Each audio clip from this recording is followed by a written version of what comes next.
Good afternoon, everyone. Good afternoon. Happy Monday. Good to see all of you here. I want to start with a preview of President Trump's very busy schedule for the week. Later this afternoon, the president will be making a major announcement focused on the childhood autism epidemic, alongside his top health advisors who are working to make America healthy again. This will be a powerful display of how the entire Trump administration is committed to addressing root causes of chronic conditions and diseases, embracing full transparency in government, and championing gold standard science. Tonight, the president will depart to New York City ahead of the 80th session of the United Nations General Assembly. He will be joined in New York City by the First Lady. Tomorrow morning, President Trump will deliver a major speech touting the renewal of American strength around the world, his historic accomplishments in just 8 months, including the ending of 7 global wars and conflicts. The president will also touch upon how globalist institutions have significantly decayed the world order, and he will articulate his straightforward and constructive vision for the world. The president will also be hosting bilateral meetings with the UN Secretary General and the leaders of Ukraine, Argentina, and the European Union.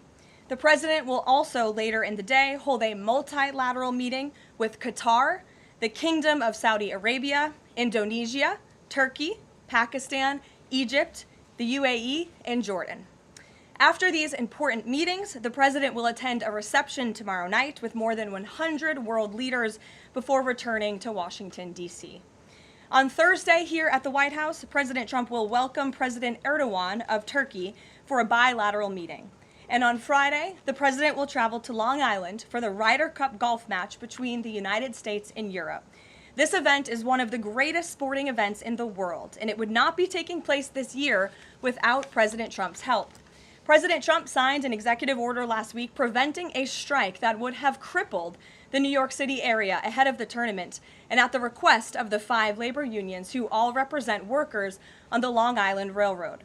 One of the greatest golfers in the world, Bryson DeChambeau, praised the president's critical intervention, saying, quote, "When the possibility of a strike threatened to disrupt transportation and attendance, President Trump stepped up and took the action needed to protect this world-class competition."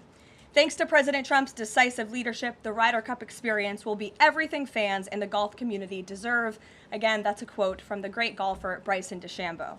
Now let's all hope the American Ryder Cup team can take home the trophy. In other news, positive economic data continues to pour in.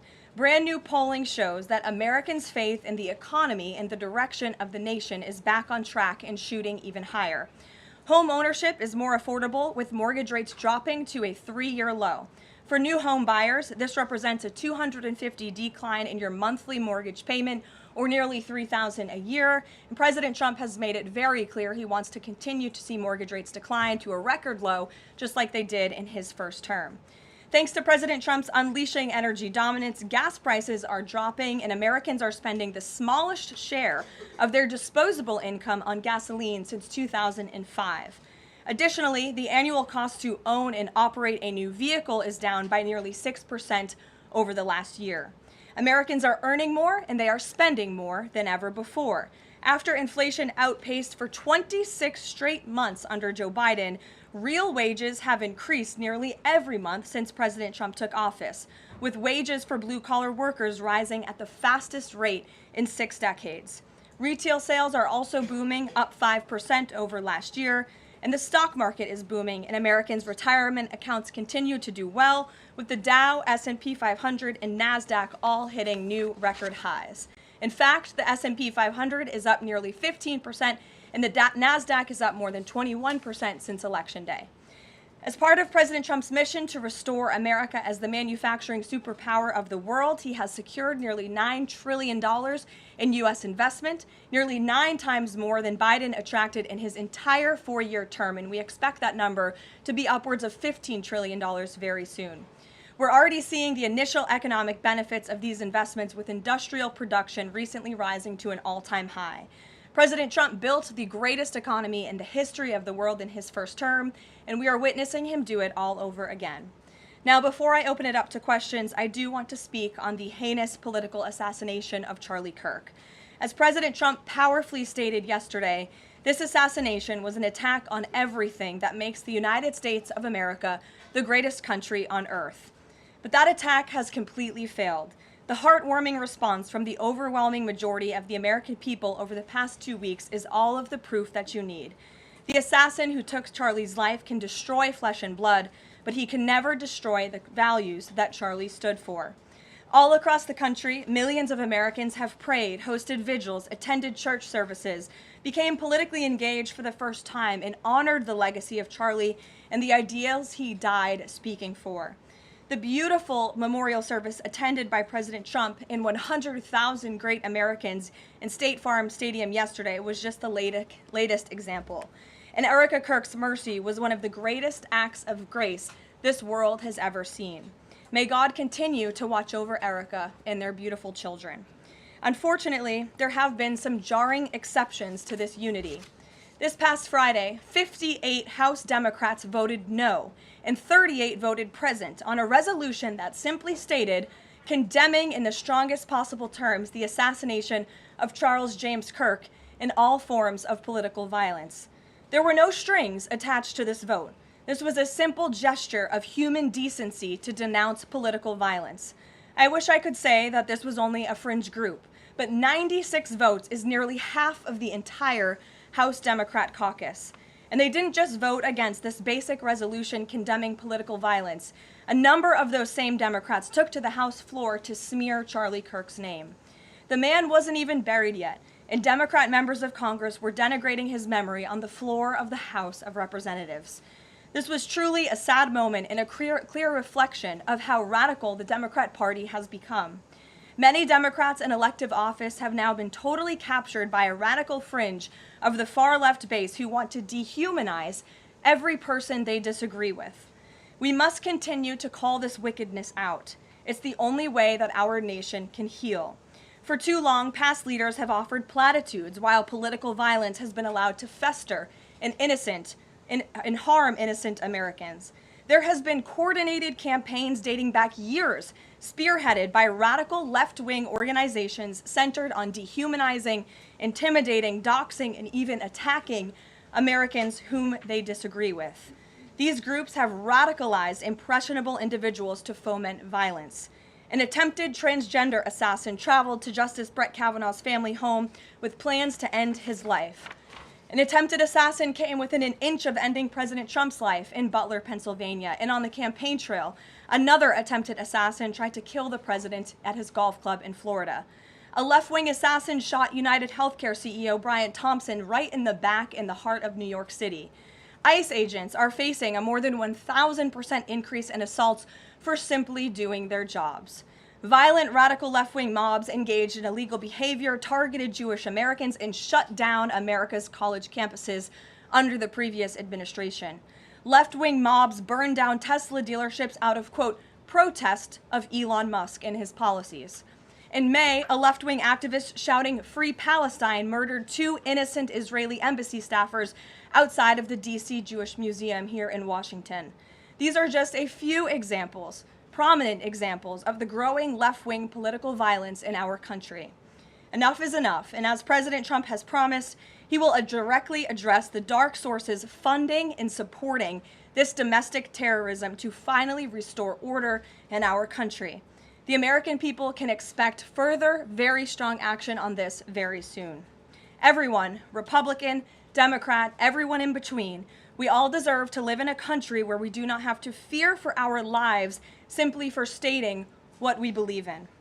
With that, I will take your question. In today's new media seat, we have Monica Page, who is the White House correspondent for Turning Point USA's news organization, on the front lines. Monica, thank you for being here. We're so sorry for the loss of Charlie. I know you work for him, you were very close to him, and we appreciate your being in the new media seat and also your commitment to covering the White House. You are here every day, just like the rest of everyone in this room, so why don't you kick us off today? Thank you so much, Caroline. I don't think you realize how much it means to me to be here in this seat, especially on behalf of Turning Point USA and Frontlines. We greatly appreciate it. We also greatly appreciate the outpouring of support and just the really kind words that we heard yesterday at the memorial service. That means more to us then I don't think anybody ever knows. And even the global support that we're seeing for Charlie has been overwhelming, and it doesn't go unnoticed. So thank you so much. I have 3 questions, if I may, on the horrific murder of Charlie Kirk. Government and local officials said that Antifa inscriptions were engraved in these bullet casings that killed Charlie Kirk. It appears to be a trend, especially after what we saw in the Annunciation Church shooting, Catholic Church shooting. Additionally, Stephen Miller recently commented on the rise in this kind of violence, saying there is a domestic terrorist movement growing in this country. The president is designating Antifa as a domestic terrorist organization. I'm wondering, what is the approach to holding these people accountable, just to ensure that violence like this just is eradicated moving forward? Sure. Well, Antifa is going to be designated a domestic terrorist organization. The president intends to sign that executive order very soon as it's drafted, as soon as today, later this afternoon. And this is something the president campaigned on, because we have seen a rise in violence perpetuated by Antifa radical people across this country who subscribe to this group. And unfortunately, it's gone widely uncovered by many in the legacy media. It also went completely ignored by the previous administration. Not anymore. Not only, as you mentioned, were the bullet casings subscribed with Antifa mottos, if you will, in the heinous assassination of Charlie, but there have also been more examples than I could read off for you here in this briefing room today of violence from Antifa. I will just read a few. In July 2025, several members of an Antifa cell ambushed and opened fire on officers at an ICE facility in Alvarado, Texas, shooting 1 officer in the neck. Also in July 2025, 3 Antifa members were charged with assaulting a police officer during a violent riot outside an ICE facility in Portland, which for weeks prior had been under siege from the local Antifa terror cell. In February 2024, a transgender Antifa terrorist detonated an explosive device outside of the office of the Republican Attorney General of Alabama. In July 2023, Antifa members linked to abortionist group Jane's Revenge firebombed pro-life facilities and vandalized churches. In January 2022, a suspected Antifa member was arrested for bringing a pipe bomb to a pro-Trump event.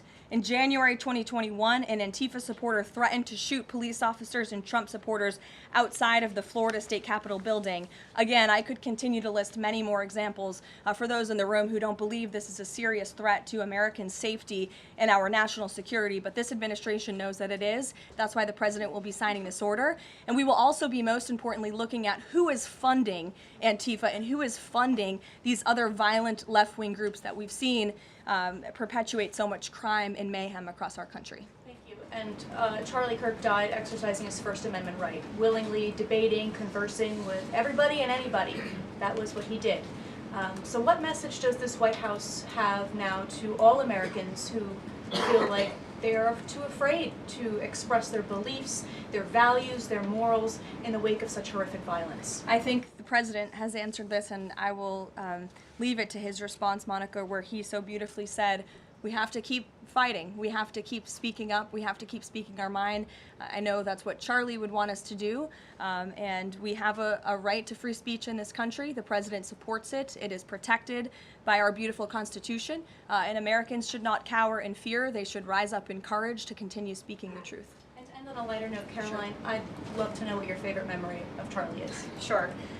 Charlie was a great guy, and he was, of course, a very influential person in the conservative movement, in the MAGA movement. He was so helpful to the president during the campaign and to all of us who worked on that campaign, that historic campaign.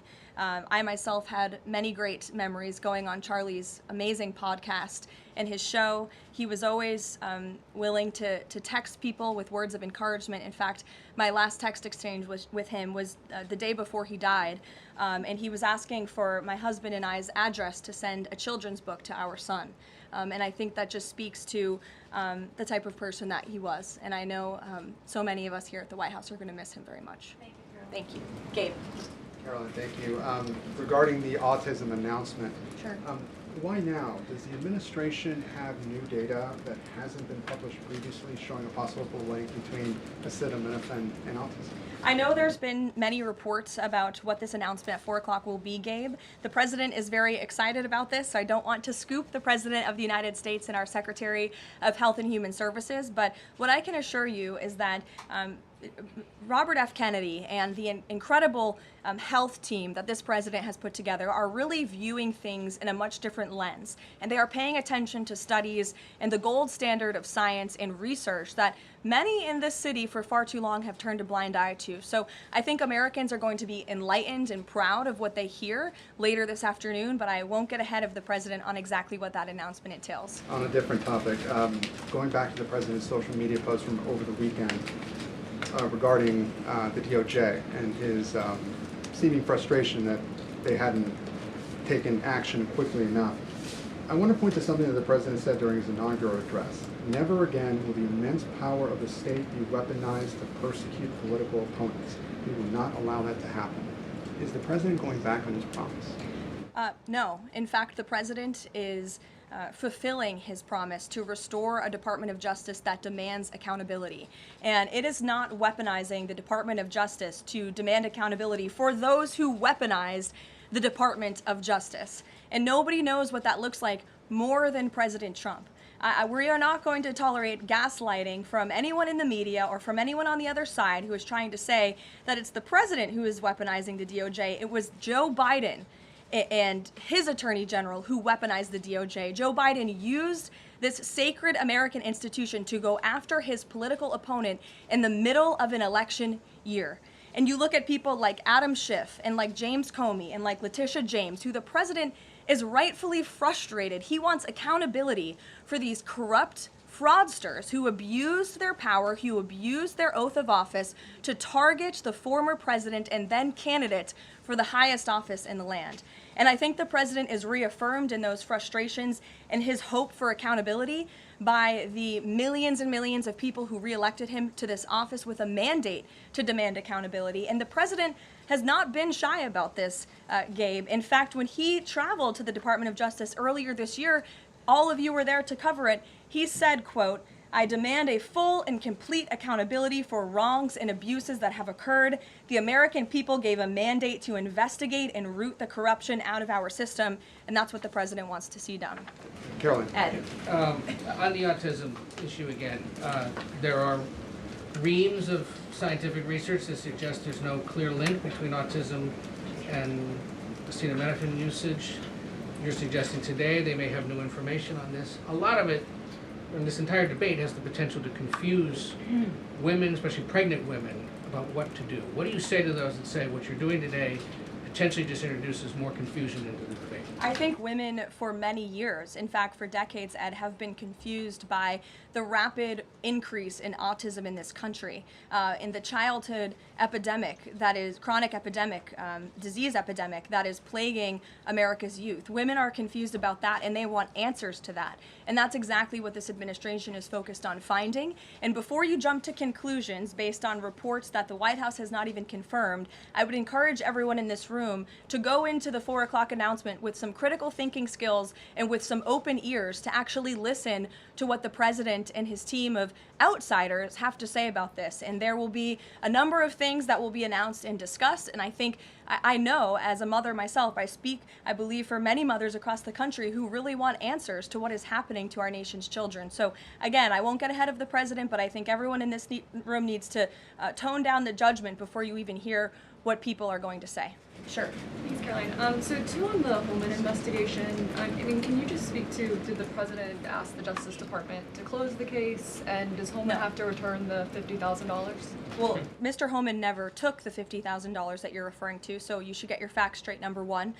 Number two, this was another example of the weaponization of the Biden Department of Justice against one of President Trump's strongest and most vocal supporters in the midst of a presidential campaign. You had FBI agents going undercover to try and entrap one of the president's top allies and supporters, someone who they knew very well would be taking a government position months later. Mr. Holman did absolutely nothing wrong, and even the president's Department of Justice, even Kash Patel's FBI, looked into this just to make sure. They had a number of different prosecutors and FBI agents who looked into this. They found zero evidence of illegal activity or criminal wrongdoing in the White House, and the president stand by Tom Homan 100% because he did absolutely nothing wrong, and he is a brave public servant who has done a phenomenal job in helping the president shut down the border.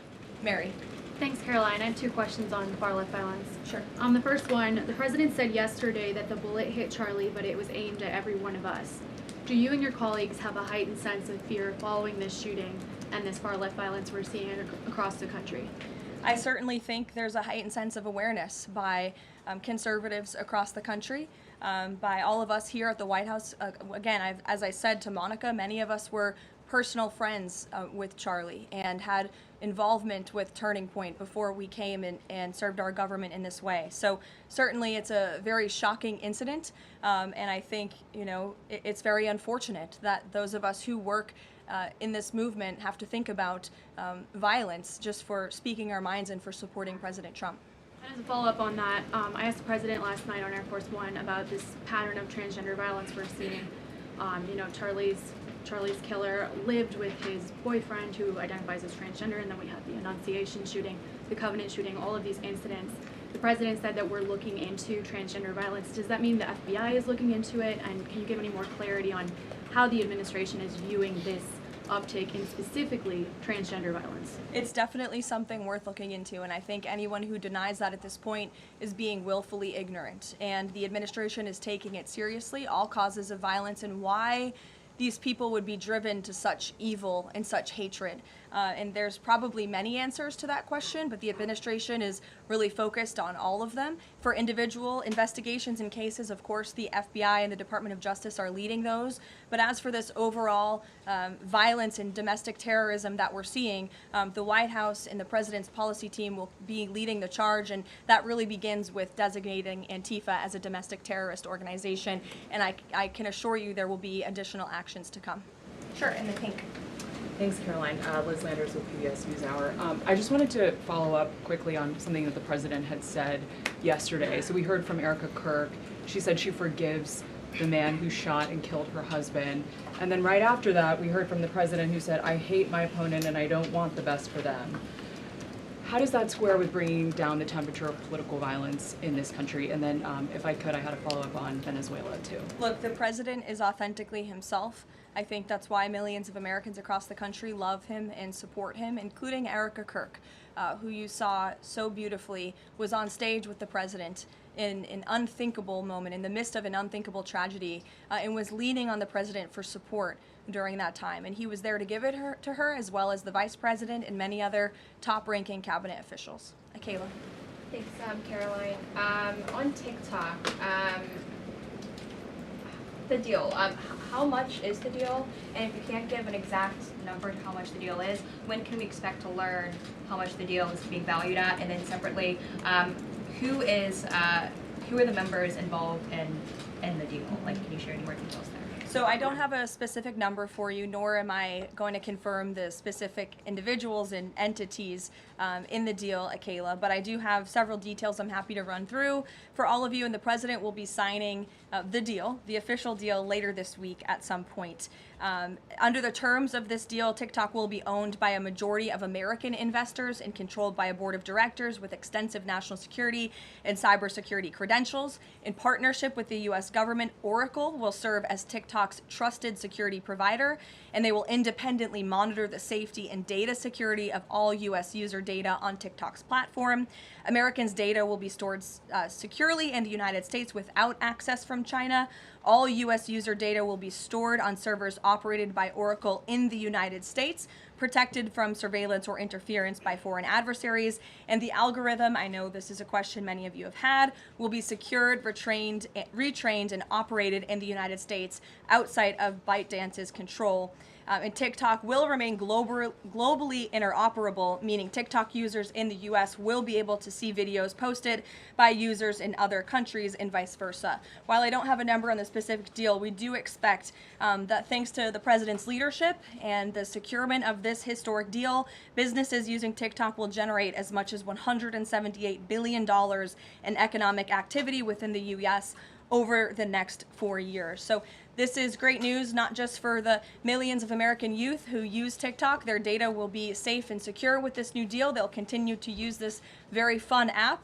But it's also great news for all of the small business owners who have really been able to make a living off of the use of TikTok as well. And if I could just get one more as it relates to China, on crop prices with farmers, as there's still no official trade deal with China, farmers are getting a little bit antsy navigating, prices being weak and not strong. How is the administration, thinking about farmers right now? Is there anything we can expect to see from the administration on, sort of bailing farmers out should prices continue to not work in their favor? Well, the administration is completely understands the anxiety of farmers. We're very much aware of this issue. It has been a part of our discussions, the trade team's discussions with their Chinese counterparts. As for any specific actions, I don't have any news on that for you today, but I can fully assure you the entire National Economic Council in this building, as well as our Secretary of Agriculture, Brooke Rollins, have been talking with the trade team about this. There's been many meetings on this, and they are on the ball, but I don't have anything specific for you today. Sure, Selena. Thanks, Caroline. But the case against Letitia James was extensively investigated for 5 months, and President Trump's handpicked Attorney General Eric Siebert could not find any evidence that he committed a crime. So is the president saying here it doesn't matter if there's a crime, he just wants his political enemies to be charged? Well, let me just walk you through Letitia James. Letitia James completely abused her oath of office. Letitia James was actively and openly engaged in lawfare. You talk about weaponizing the Department of Justice. What was Letitia James's campaign slogan? It was prosecute Donald Trump. She was saying she was going to prosecute Donald Trump before she even knew if Donald Trump committed a crime, which of course we did not. Those are not the words of a serious prosecutor. Those are the words of a corrupt politician who is abusing their power. She actively campaigned on that. She also led the witch hunt, the financial fraud investigation against President Trump and the Trump Organization, and an appeals court tossed that case out, a $500 million civil fraud penalty in August, which was another win for the president, and exonerated him of this witch hunt and showed that this is an individual who is corrupt and abused her oath of office. And we also have evidence of her mortgage fraud. An April report from a white-collar fraud investigator found that there was documented evidence that James engaged in a consistent pattern of financial and property disclosures that raise serious legal questions. But why won't the president accept the conclusions of his Justice Department to not bring charges against Letitia James? In fact, you had Bondi and Blanche top DOJ leadership who were against ousting Eric Siebert, who again was picked by President Trump. I just answered that question for you, and the president has every right to express how he feels about these people who literally campaigned on trying to put him in jail, who literally tried to ruin his life and ruin his businesses, and he wants to see accountability for those who abuse their office and abuse their power. And Letitia James absolutely did that, whether you want to admit it or not. Is that not Jeff. retribution, though? Jeff, it's accountability. Thanks, Jeff. Caroline. 2 foreign policy questions. President Putin has offered President Trump a 1-year extension of for the most recent treaty limiting nuclear weapons. Does the White House have a reaction to that? Does the president want to accept that offer? And then one separate issue, just generally, what is the president's response or reaction to the number of countries this week who are planning to or have recognized a Palestinian state? 2 great questions, Jeff.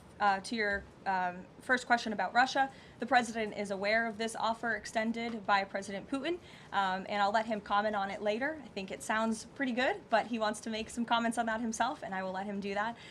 As for all of these Western nations that are recognizing a Palestinian state, the president has been very clear. He disagrees with this decision.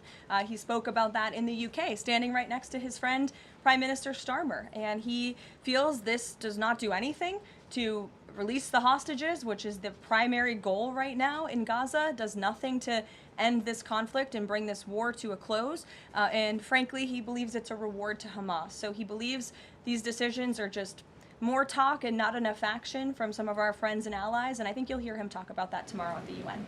Kristen. Thanks, Karoline. Just going back to this Letitia James story, what does President Trump plan to do if the Attorney General, Pam Bondi, tells him that there is not enough evidence to bring his political opponents' cases or to charge those cases? That's a hypothetical question, Kristen. That hasn't happened at this point. But we did see one U.S. attorney not be able to find enough evidence, and now they no longer have a job. Is that something that you would consider? Look, the president stands with Pam Bondi 100%. He made that clear this weekend. He answered questions from all of you last night on Air Force One. He said the same, and that's how he feels at this moment in time. And just one more thing on the Attorney General Go with ahead. Pam Bondi. Caroline, would the president support designating Russia as a sponsor of terrorism if it doesn't return kidnapped Ukrainian children? And secondly, we just found out through questioning that Hunter Biden sat in on the discussions of his pardons. What's the White House response to that? Unfortunately, I think it's unsurprising, and it's also very telling that one of the only pardons Joe Biden signed on his way out the door was the pardon of his son. Everything else was signed with an auto pen, but that one was clearly his own signature. To your first question about Russia, I have no news to share with you on that. Sure, in the yellow. According to media reports, Maduro has sent a letter to President Trump, but President Trump avoided saying whether he has read it. Did he receive it? We have seen this letter. Frankly, I think there were a lot of lies that were repeated by Maduro in that letter, and the administration's position on Venezuela has not changed. We view the Maduro regime as illegitimate, and the president has clearly shown that he's willing to use any and all means necessary to stop the illegal trafficking of deadly drugs from the Venezuelan regime into the United States of America. Context of the letter? Gilbertson, go ahead. The admin. To you, and then go ahead. Sure. Thank you, Caroline. Whitline with Borderhawk News. The admin has openly discussed taking legal action against officials in sanctuary jurisdictions. Just this last weekend, we saw Mayor of Evanston, Daniel Bliss, rioting and protesting outside of an ICE facility near Chicago. Are there plans to start arresting sanctuary mayors or governors going forwards? Unless they commit a crime, I don't see them being arrested. But if they are violating federal law, if they are violating state law, then of course they should be arrested by state and local law enforcement. If they're violating federal law, then they can expect the consequences of that behavior. Nick. Thank you, Caroline. Would the president like to see Congress pass a national holiday honoring Charlie Kirk annually? That's an interesting question. I'm sure he wouldn't oppose such a thing. But you can pose that to him yourself next time you get the chance. Sure thing. And to follow up too, I know the president is honoring Charlie with the Presidential Medal of Freedom. Is there anything else that we don't know of in the works to honor Charlie? Not at this time, but we do look forward to that Medal of Freedom ceremony very soon. Daniel. Thanks, Caroline. This past Friday, Adam Schiff, Tim Kaine, they introduced a resolution on Capitol Hill aimed at stopping the successful kinetic strikes against narco-terrorists in the Caribbean Sea. What does a move like this, what type of message does it send to families, specifically families who have suffered at the hands of deadly narco drugs like these? I definitely think it sends the wrong message. We wish that Democrats would get on board with a very simple idea of ending drug trafficking and securing our homeland. And I saw a report this morning that the Dominican Republic actually helped us seize a boat that was on its way from Venezuela to the United States of America with lots of deadly drugs on board. And so if you actually hear from Caribbean nations in the region, they are thankful and grateful for the administration's efforts, and they're working alongside us to end this plague of drug trafficking through their seas. Sure, Karen. Over the weekend, Democratic leaders Chuck Schumer and Hakeem Jeffries sent a letter to the White House asking for a meeting with the president to talk about government funding. Has the White House responded to that letter, and will the president sit down with them to talk about this, given that deadline is now 8 days away? Discussions are ongoing with both Republican and Democratic members of Capitol Hill. I don't have any meetings or any scheduling updates for you today, but what I will share is that what this White House wants and what Republicans want. We want a clean funding extension to keep the government open. That's all we're advocating for, a simple, clean budget extension, a straightforward, responsible solution to keep the government open to November 21st and allow the full year appropriations process to move forward. And I will add, this is the same budget that the Democrats approved 6 months ago, just adjusted for inflation. And unfortunately, all of a sudden now, they want to shut down the government. And if the government is shut down, it's only going to, it will be the fault of the Democrats, and it will only hurt the most vulnerable in our country, our seniors, our veterans, our military families, and increasing security for members of Congress, which is something this White House and the administration supports. And if you look back at the statements made by Chuck Schumer and Hakeem Jeffries in the past, they too have advocated against a shutdown and for keeping the government open. Democrat Chuck Schumer himself said a shutdown would mean chaos and pain and needless heartache for the American people. He said once, avoiding a shutdown is very good news for the country, for our veterans, for parents and children, for farmers, and for small businesses. Hakeem Jeffries also said it's about the harm. Families will be hurt if there is a government shutdown. Farmers will be hurt. Holiday travel will be impacted. Democrats clearly know what the right thing to do is here. It's to join with Republicans to pass this clean funding extension. That's what the White House and the president wants. And with that, we will see you all at 4 o'clock for this big announcement later on. Thanks, guys.